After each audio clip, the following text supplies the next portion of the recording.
പ്രിയപ്പെട്ടവരെ, നമ്മുടെ വെള്ളാപ്പള്ളിക്ക് എന്നാ പറ്റിയത്? മലപ്പുറം ഒരു പ്രത്യേകതരം രാജ്യമാണെന്നല്ലോ നമ്മുടെ വെള്ളാപ്പള്ളി പറയുന്നത്. മറ്റൊന്ന് നമ്മുടെ സുരേന്ദ്രൻജി പറഞ്ഞ് നോമ്പ് കാലത്ത് തീരെ കുടിവെള്ളം കിട്ടുന്നില്ലെന്നാണ് പറയുന്നത്. ഇവരോടൊന്നേ പറയുന്നുള്ളൂ, മലപ്പുറത്തെ മാപ്പിളമാരെ കണ്ടിക്കോ, മലപ്പുറത്തെ മുസ്ലിം ചെക്കന്മാരെ കണ്ടിക്കോ, മലപ്പുറത്തെ മുസ്ലിം പെൺകുട്ടികളെ കണ്ടിക്കോ. ഒരു കാലത്ത് സാമ്പത്തികമായിട്ടും വിദ്യാഭ്യാസപരമായിട്ടും ഏറ്റവും പിന്നിൽ കിടന്നവർ 2025 മറ്റുള്ള ആൾക്കാർ വിചാരിക്കുന്നതിൻ്റെ ഉയരങ്ങളിൽ ഇന്ന് അവിടുത്തെ മുസ്ലിങ്ങൾക്ക് എത്താൻ സാധിച്ചു. വിദ്യാഭ്യാസം നിങ്ങൾ എടുത്തു നോക്കി നോക്ക്, ഡോക്ടർമാർ, എൻജിനീയർമാർ, എല്ലാ മേഖലയിലും ഇന്ന് അവർ തന്നെയാണ്. ഒരു ബിസിനസ് എടുത്ത് നോക്ക്, എല്ലാ മേഖലയിലും ഇവർ തന്നെയാണ്. കലാമേഖലകളിൽ ഇവർ വലിയ മാറ്റം അവിടെ ഉണ്ടായിക്കഴിഞ്ഞു.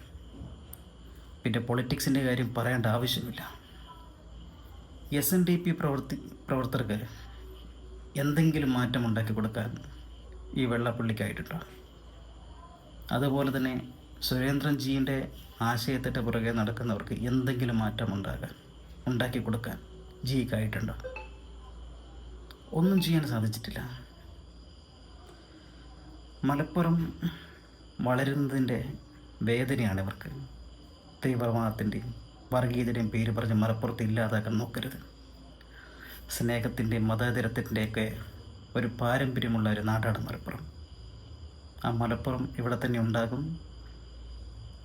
അവരുടെ പിന്നിൽ കേരളത്തിലെ ജനങ്ങളുണ്ടാകും.